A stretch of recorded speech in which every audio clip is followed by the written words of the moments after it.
The dawn of 2073 did not bring sunlight. It brought the ultimatum. Paul and Sarah stood in the shadow of a ventilation tower on the edge of Sector 7. They were ghosts now, living off the grid, sleeping in maintenance tunnels, and eating whatever scraps the resistance could scavenge. They were thin, dirty, and exhausted, but they were watching. Below them, in the main plaza of the habitation block, the Integration Kiosks had opened.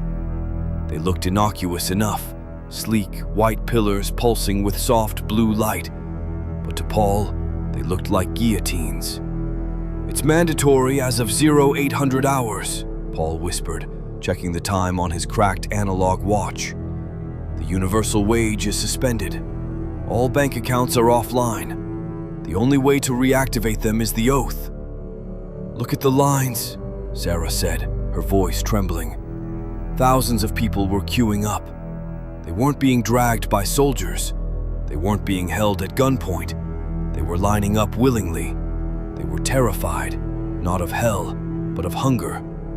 They were terrified of being disconnected from the AI, from the food dispensers, from the comfort of the beast system. Paul adjusted his binoculars. He focused on a man at the front of the line. He placed his hand on the scanner. A holographic avatar of the Pontiff appeared on the screen.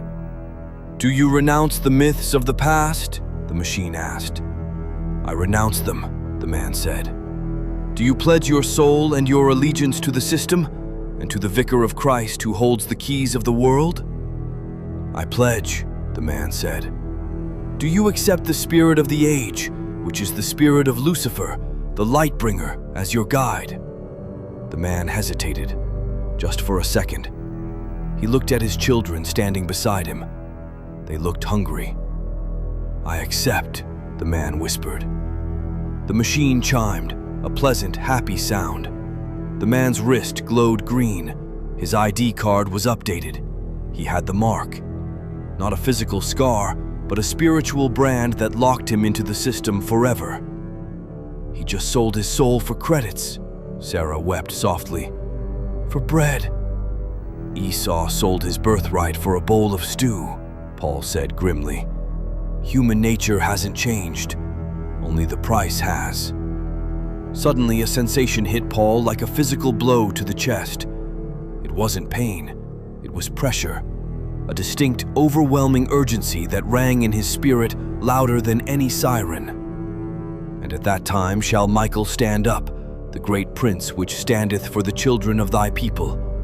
And there shall be a time of trouble, such as never was since there was a nation." Paul grabbed Sarah's shoulder. "We have to go, now." "We haven't secured the water packs yet," Sarah argued. "The contact said—" "Forget the water," Paul hissed. "Can't you feel it? The door is closing, Sarah. The dispensation is shifting. The time of trouble isn't coming. It's here." He looked at the city. The amber atmospheric shield seemed to be darkening, turning a bruised purple.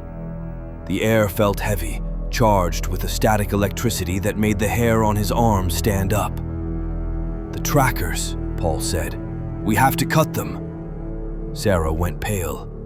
Every citizen had a passive RFID subdermal chip implanted in their forearm at birth. It was how the Annie monitored health, but it was also how the drones tracked movement. "We don't have anesthetic," Sarah whispered. Paul pulled a sterilized X-Acto blade from his pack. He grabbed a piece of leather scrap. "Bite on this." They huddled behind the ventilation tower. The procedure was brutal, bloody, and silent. Paul went first, slicing into his own forearm, gritting his teeth until they nearly cracked, digging out the tiny glass capsule. He tossed it onto the concrete. Then he did Sarah. She cried out, a muffled sob, tears streaming down her face, but she didn't pull away. Paul wrapped their arms in bandages torn from an old shirt. He picked up the bloody chips.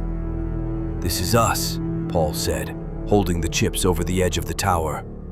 "This is Paul the archivist and Sarah the teacher." He dropped them. They fell into the abyss of the city below. "They're dead," Paul said. "We're free." The escape route Marcus had designed 3 years ago was a drainage spillway that ran underneath the Great Wall of Sector 7. They moved through the slime and the darkness, the only light coming from a dying flashlight. The pain in their arms was throbbing, a constant reminder of the price of separation. "Do you think anyone else made it?" Sarah asked, her voice echoing in the pipe. "The resistance is scattered," Paul said, "but God knows his own. We aren't going to a specific coordinate anymore. We're just going out." They reached the end of the pipe. A heavy iron grate barred the way. "It's welded," Sarah panicked, pulling on the bars. "They sealed it!" Paul shined the light on the hinges. They were rusted but reinforced with new bio-welds. "Step back," Paul said. He pulled a small canister from his pack, one of the few items he had stolen from the industrial sector before he fled. It was highly corrosive acid used for etching circuit boards. He poured it on the hinges. The metal hissed and bubbled, releasing a toxic white smoke. Paul kicked the grate. Once. Twice. Ugh. With a groan of tortured metal, it gave way, falling outward into the dust. They stepped out. The world outside the atmospheric shield was a shock to the system. Inside, the temperature was a regulated 72 degrees. Outside, it was a scorching 105. The air was dry and dusty. The sky wasn't amber, it was a harsh, blinding white. Before them lay the wasteland, the scars of the nuclear wars of the 2060-50s. Ruins of old suburbs jutted out of the sand like broken teeth. Sector 7 perimeter breach detected. A mechanical voice boomed from the wall behind them. "Deploying interdiction units." "Run!" Paul yelled. They scrambled down the scree slope, sliding in the loose gravel. Above them, the sleek black shapes of hunter-killer drones detached from the city wall. They sprinted toward a cluster of rock formations a mile out. The heat was instant, sucking the moisture from their bodies. Whirr. The sound of the drones was getting closer. "They're faster than us!" Sarah screamed, stumbling over a rock. Paul stopped. He turned around. He raised his hands, not in surrender, but in prayer. "Lord!" Paul shouted at the white sky. "You said you would prepare a table in the wilderness. We are here. We have crossed the line." The lead drone swooped low, its Gatling gun spinning up. The red targeting laser painted a dot on Paul's chest. "Target acquired. Terminating Hater." Paul didn't flinch. He looked the machine in its optic sensor. Suddenly, the wind changed. It wasn't a breeze. It was a gale. A massive wall of sand, a haboob, rose up from the desert floor out of nowhere. It slammed into the drones with the force of a hurricane. The grit and static electricity blinded the sensors. The drones spun out of control, crashing into the rocks or retreating back to the city wall. Paul and Sarah stood in the middle of the storm, but the sand didn't sting them. It swirled around them, a protective cocoon. "The pillar of cloud," Sarah whispered, falling to her knees. "He hit us." Paul pulled her up. "We keep moving while the storm holds." They turned their backs on the gleaming, wicked city of the beast. They walked into the blinding white desert, bleeding, thirsty, and hunted. But as they walked, Paul felt a strange sensation in his stomach. He wasn't hungry. He felt full. He reached into his pocket. He pulled out a piece of bread. It was warm, fresh. He looked at Sarah. She was holding a flask of water that should have been empty. It was full to the brim. Paul looked back at the wall of sand that hid them from the world.